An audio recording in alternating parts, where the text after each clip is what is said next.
Hi everyone. Welcome to the today's webinar, which is how to prioritize product features and build roadmaps. Thank you so much for taking out time to attend this webinar, and I'm very happy to have you as my audiences today. A brief introduction about myself. My name is Shubmoy Kumar. I have around 9 years of experience, mainly working with OTT companies. Um, for some of the companies I've worked with, they were startups. They were launching their product at that point of time. So got a decent exposure on how OTT platforms are built from ground up. Similarly, I've also worked with companies which were more established. They were like companies like Z5 and Sony Live. So they already had quite a large customer base, and we were mainly focusing on expanding that customer base and optimization of their user experiences. My role with these companies were mainly into integration of the payment services on their app, then B2B integrations, then living room devices, and analytics. Right now, let's quickly start on the agenda of this webinar today. So this webinar is basically divided into two parts. In the first part, we'll be talking about how to prioritize product features, right? And in second part, how to come up with a product roadmap. Now, these two are one of the important things which most of the product managers do on daily basis. Like they get a lot of feature requests from different stakeholders, and one of the challenge is how to prioritize them because practically it is not possible to accommodate all the features in a single sprint, right? So, what is the right way of coming up with a prioritized set of features, right? And apart from the traditional approaches which most of the companies have, uh, in this particular webinar, we will talk about two objective ways of prioritizing product features. Right.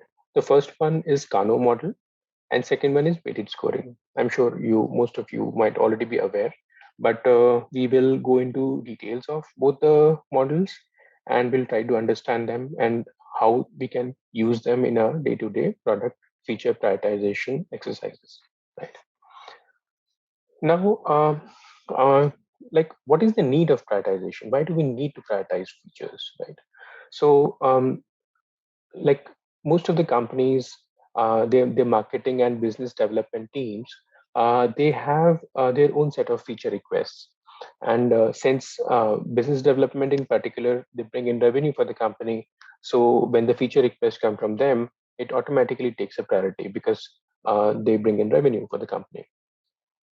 Secondly, the leadership of the company, they have their own vision of product, they have their own ideas, right? So they also have to be accommodated.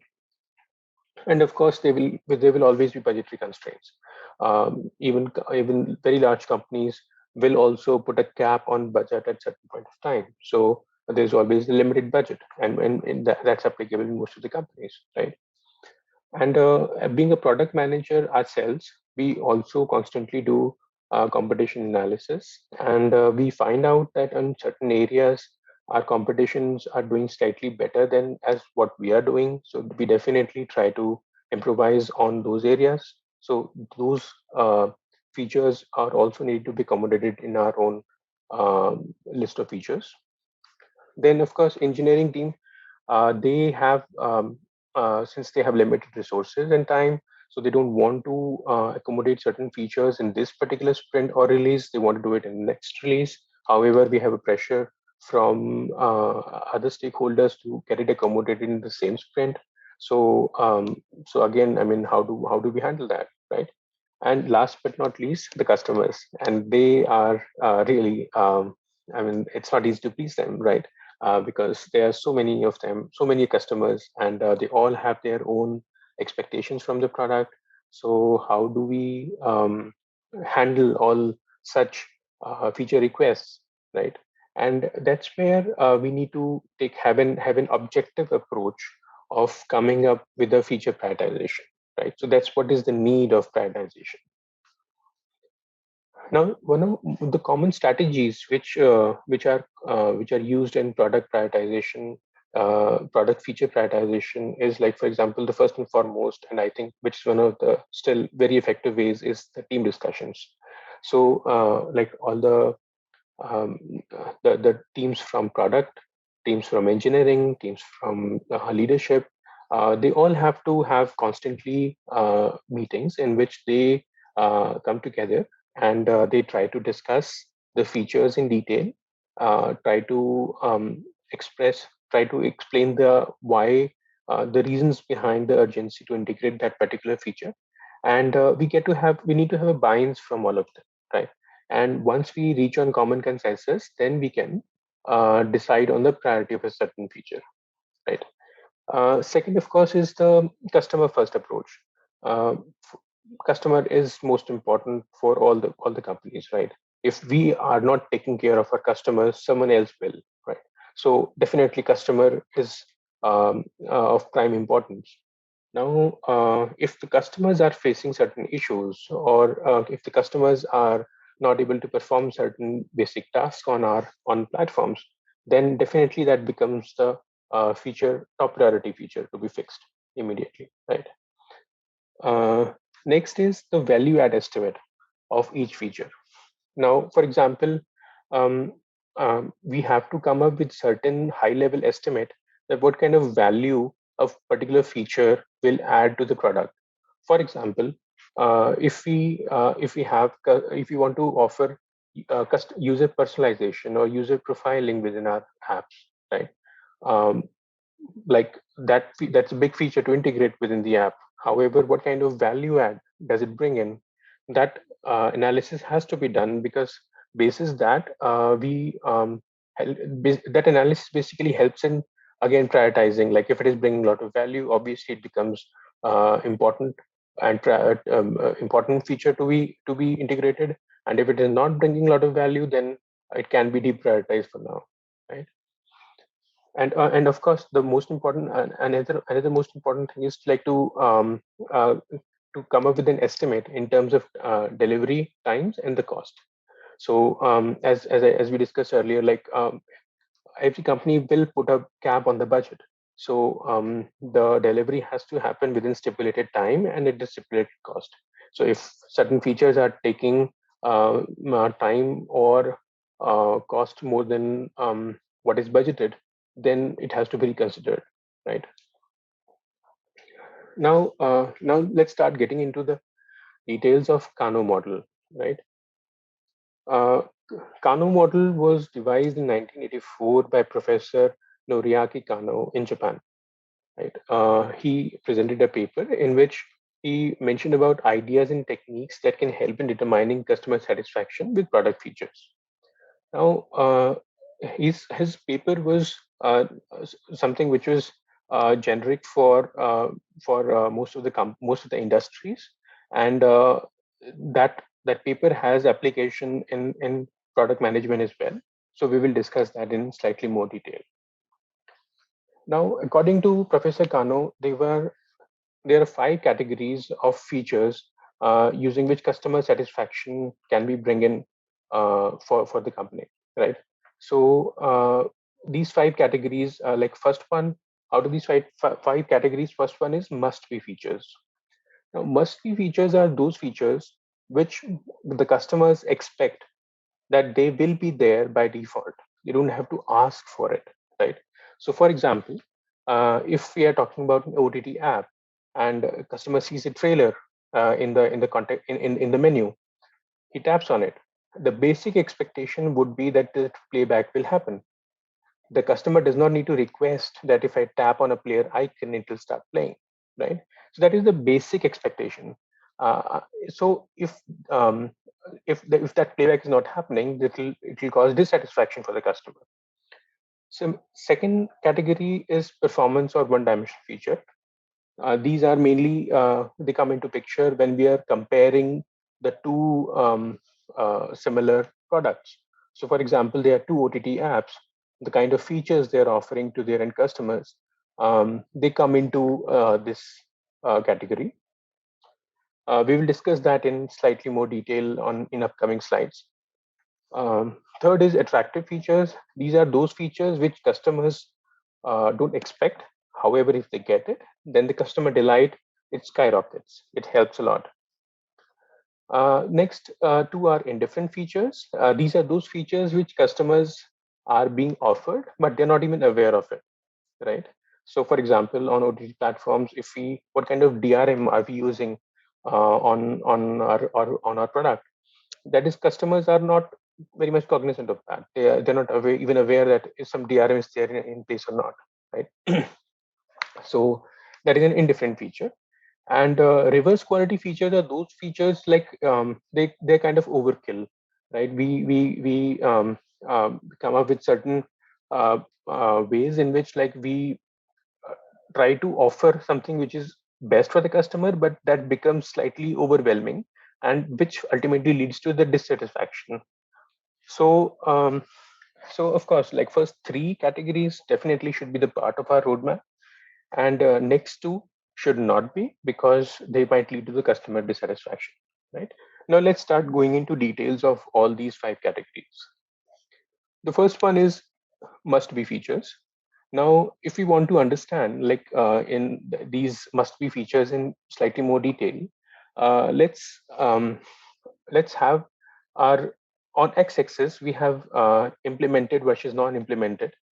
So we are talking about like feature which is being implemented or not implemented. And on y-axis, we have customer satisfaction and dissatisfaction, right? So that means first quadrant becomes we're talking about the features which we have implemented and what impact does it have on the satisfaction level of the customers. It's the positive quadrant. In second quadrant, we are talking about if the features are not implemented, and then what is the impact of the of not implementation on the customer satisfaction level, right? In third quadrant, we are talking about if the customer, if the feature is not implemented, and what is the level of dissatisfaction, like is there any dissatisfaction or not, right? Similarly, in quadrant four, if it is implemented and could be leading to dissatisfaction, right? So in must be features, like as we see in the graph, if must be feature is not implemented, then it leads to a very high dissatisfaction level, right?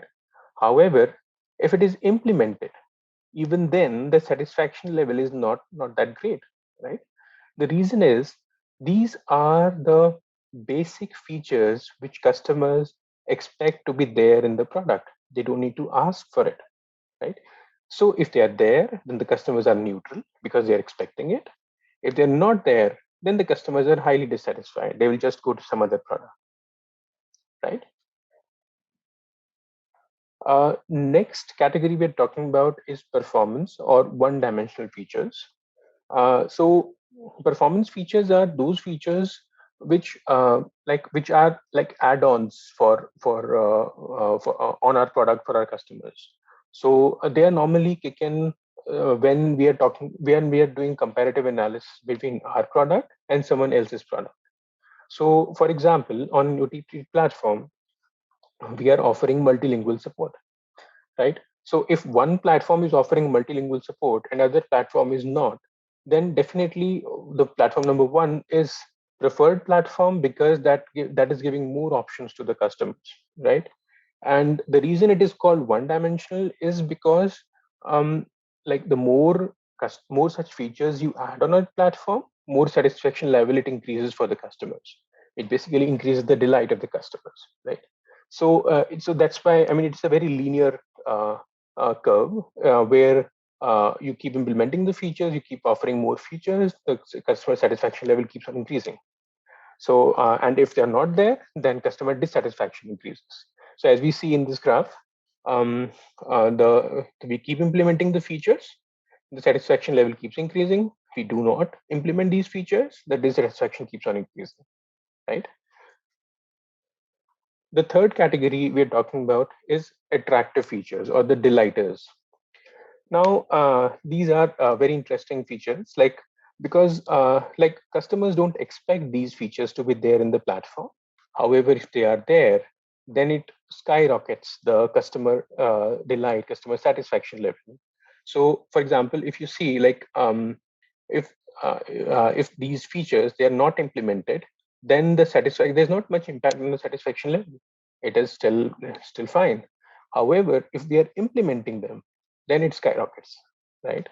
So like one of the examples of such features is like uh, for example, if we are offering 30% discount on subscription.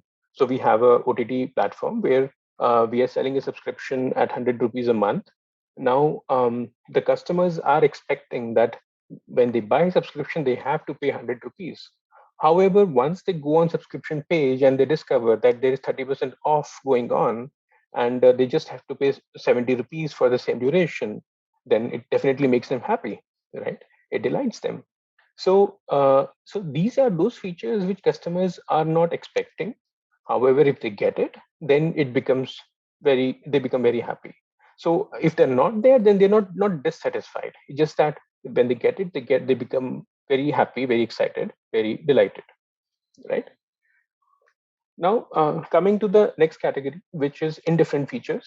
Now, as I mentioned earlier, these are those features which customers are not even aware of. So, typical example could be DRM protection on our content. Now, like most of the customers, they don't even know whether there is something like DRM running in the background, which is protecting the content.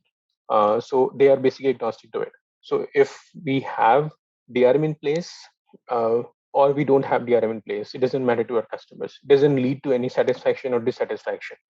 The customer just want to have a very good playback experience.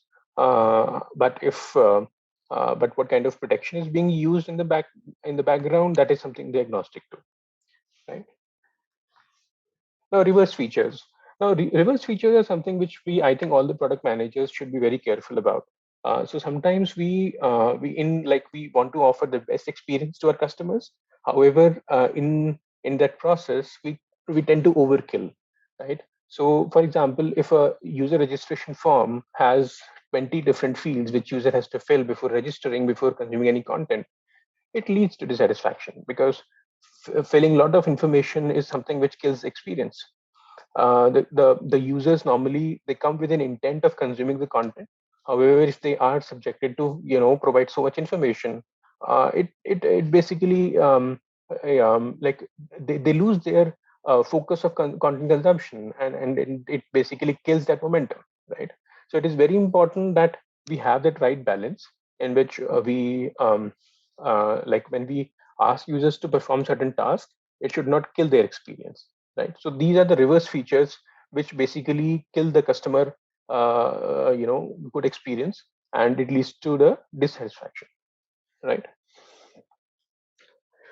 Now, how do we measure the performance, right? So in Professor Kano has given ways to do that as well. Now, there are standard questionnaires which can be used to measure the participants' opinion. Now, these questionnaires can be can be offered to the users either in the form of online surveys, or you can basically it can be a printed questionnaire, for example. It can be soft copies, or you can have one-to-one discussions with customers. So it depends on like which mode you choose. However, the standard questionnaire for the participants remains is a way to find out like their feedback about the product features. Now, the questions should be formulated in positive and negative ways, right? So, for example, the question should be like, do you think that it is good to have user personalization? That is a positive way of asking the question. However, there's the same way can be asked. The same question can be asked in a slightly negative way. Do you think that it is not very good to have user personalization, right? So we ask the questions in positive and negative ways, and the answers should be given by the customers in the form of ratings, like for example, there can be 5 levels of rating: likely, less likely, neutral, tolerable, and disliked, for example, right? And user can choose out of these 5 which one he wants to rate, and that's how we collect the user responses. And the analysis of those all the responses from the users, or the aggregation of all the responses from the users, basically helps us in um, um, parameterizing the priority of a feature, and that's where we take more objective decision, right?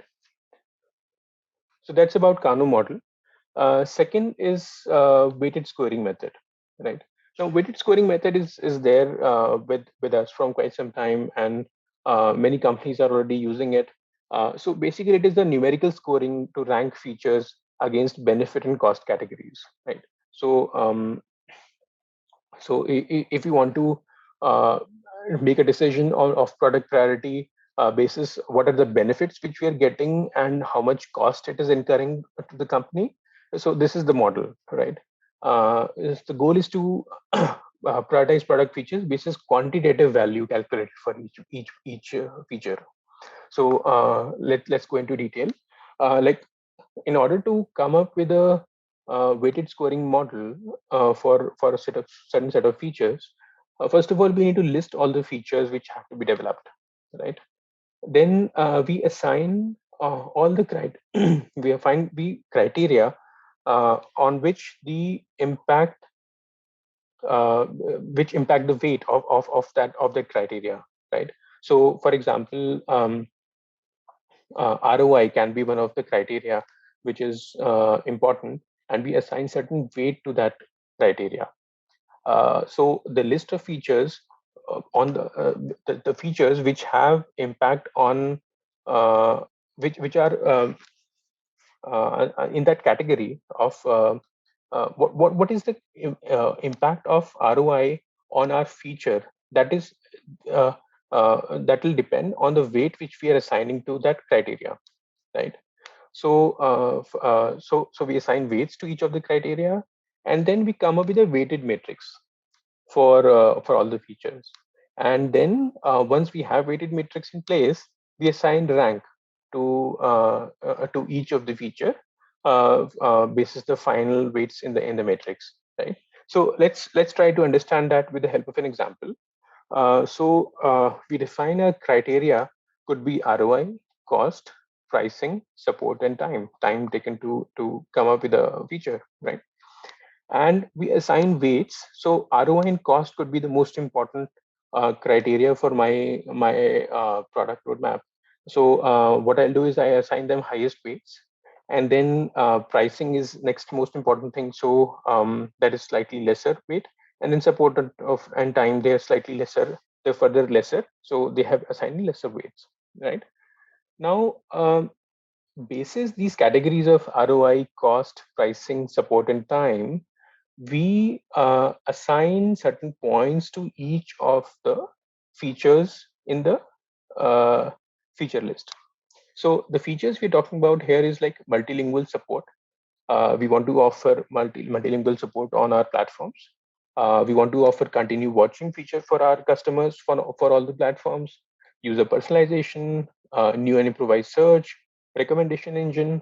So all these features, they are assigned certain points for each category we discussed earlier. Now each category has a weight also, which we predefined, right? Now, what we'll try to do is try to have a weighted score for each feature. So, multilingual support under ROI category, we simply have to do is like we have to multiply the points with the weight in each category, right? So 3 into 0.3 plus 2 into 0.3 plus 5 into 0.2, like that, right?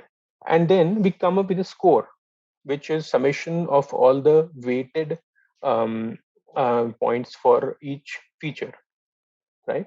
And basis the summation, we can sort them basis the from highest to lowest, and that becomes the rank for that feature, right? So multilingual support, since it is getting the highest amount of score, so that becomes the feature number one, which has to be developed, and which will become the part of our product roadmap. Similarly, recommendation engine becomes number two. So like that, it keeps on going, right? So basically the ranking is happening more on the approach we are following for ranking is very objective approach. We Although the weights which we have assigned, they are basis the gut feel, they are basis the experience of the product managers.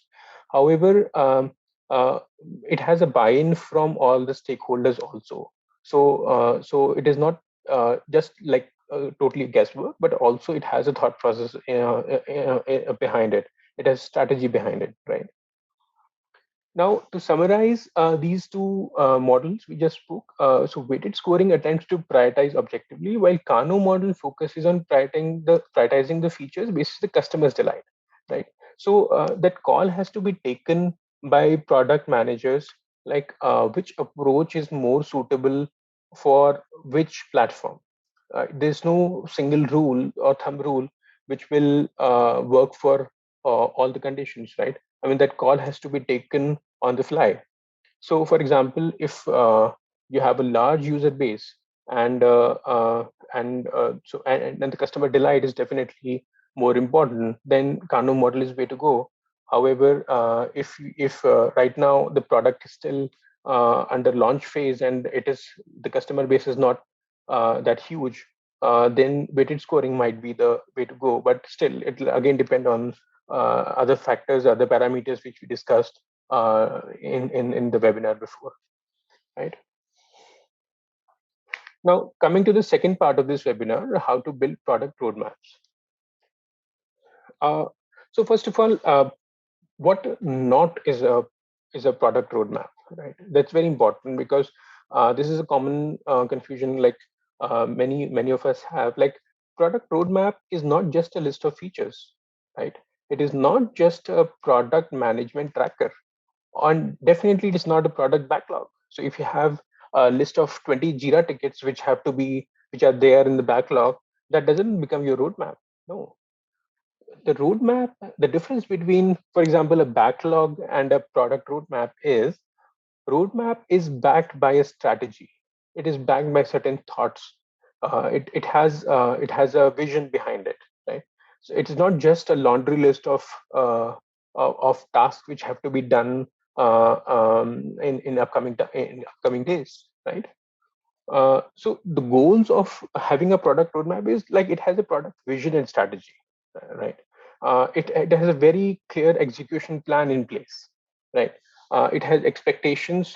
It helps in expectation setting of external and internal stakeholders of the company. When I say external, internal, what I essentially mean is, like, for example, internal stakeholders could be the leadership of the company, and external stakeholders are like investors of the company. Since they've invested money, they might have they might be interested to know like when can they expect certain feature, and product roadmap basically helps in determining that, right? And then of course managing the expectations of end customers also.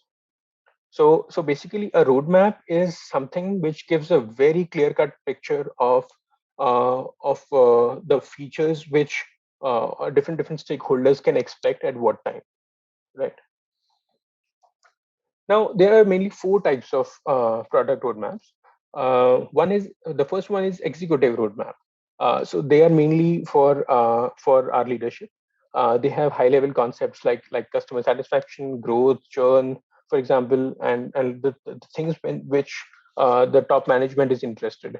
They don't want to go into granularity. They don't want to micromanage the things, but they have to have a high-level understanding of what are the growth plans, what are the customer satisfaction rated plans, for example. So executive roadmap is built for the leadership. Engineering roadmap, however, is far more detailed. It is very transparent. They have release dates, they have list of features, they have milestones, they have a very clear explanation of each and every feature which has to be integrated in the product. And they are built mainly in discussion with our engineering teams, and they basically help in understanding why at what time which feature will be coming, and what will be the coverage of that feature, what are the milestones involved, etc. Right? Sales roadmaps, however, are for salespeople, and they don't have timelines. Salespeople are mainly interested in, like, what are the features which are there on the roadmap, rather than when are they coming, right? Because when they are selling the product, they have to have this understanding where certain features are in the pipeline or not. They're not very particular on the release dates for now. So for sales roadmap, timelines or release dates are something which can be skipped. And last one, which is again, like, I think very important one, is the external roadmap. It is for our end customers, and so it has to be very, very visual. It should be very easy to understand. It doesn't have some fancy list of detailing which has to go into this kind of roadmap. They For end customers, they just want to have a pictorial view of, like, what features to expect and when are they coming. They should be very, very simple, right? Uh, so uh, so that's pretty much about this webinar.